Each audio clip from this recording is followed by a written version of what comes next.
Hi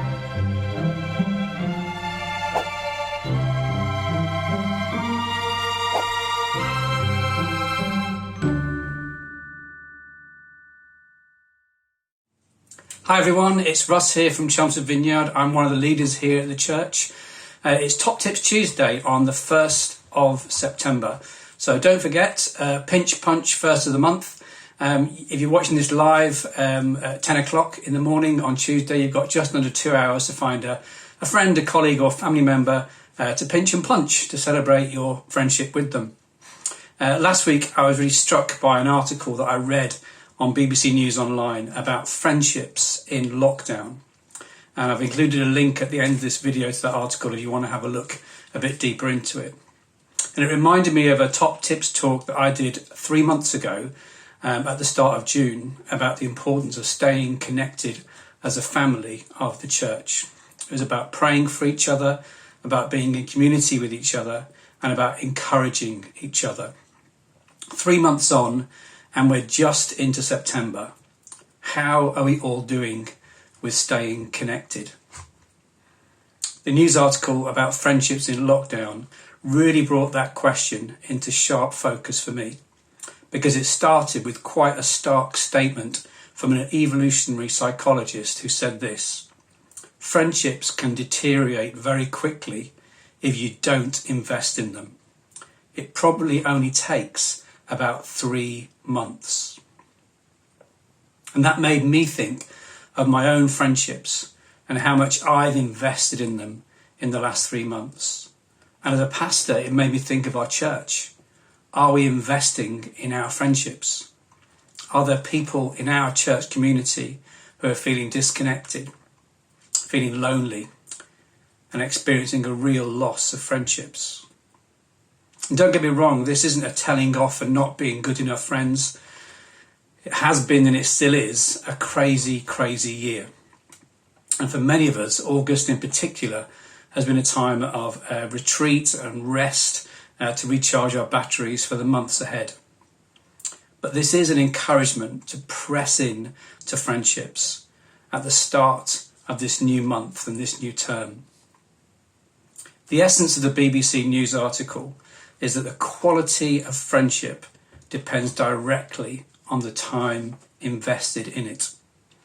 And the psychologist that I quoted earlier also says this: the biggest single factor affecting health, well-being and happiness, even the ability to survive surgery or illness, is the number of high-quality friendships that you have.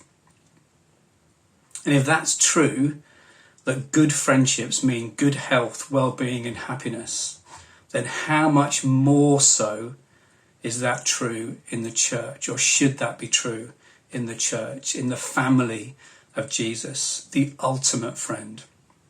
Some of us might remember the old song, "What a Friend I've Found," with the words, "Closer than a brother, more faithful than a mother, Jesus, friend forever."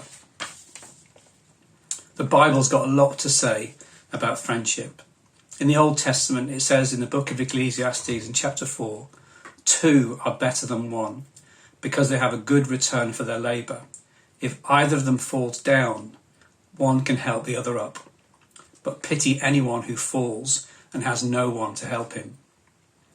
And Proverbs says, as iron sharpens iron, so one person sharpens another. And in the New Testament, the Apostle Paul says to the Galatians, carry each other's burdens, and in this way you will fulfill the law of Christ. And St. Peter says, above all, love each other deeply, because love covers over a multitude of sins. And then Peter goes on to talk about offering hospitality to each other, about serving each other, and stewarding God's grace to each other.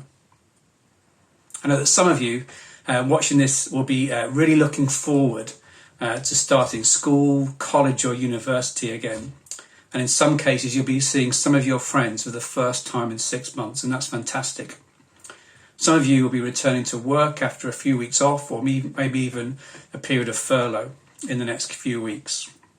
And you'll be reconnecting with friends in the workplace. but others might be looking ahead in the next few weeks and months in a very different set of circumstances, with a sense of trepidation and anxiety, and honestly questioning if you have the friendships to help you pull through. If that's you, then please don't struggle alone. Please do reach out to us here at Chelmsford Vineyard Church. As a church, we're still gathering across the city and beyond in online small groups and in socially distant face-to-face social gatherings.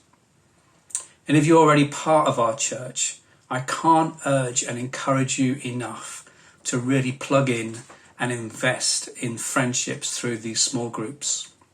And if you're not yet involved, please know that you are so welcome to come and be part of Chelmsford Vineyard, to be part of this family and this network of friendships. So let's make the next 3 months a great 3 months of making new friendships and maybe rebuilding some old ones too. I hope you can join us on Sunday for church at home. In the meantime, I hope you have a really fantastic week.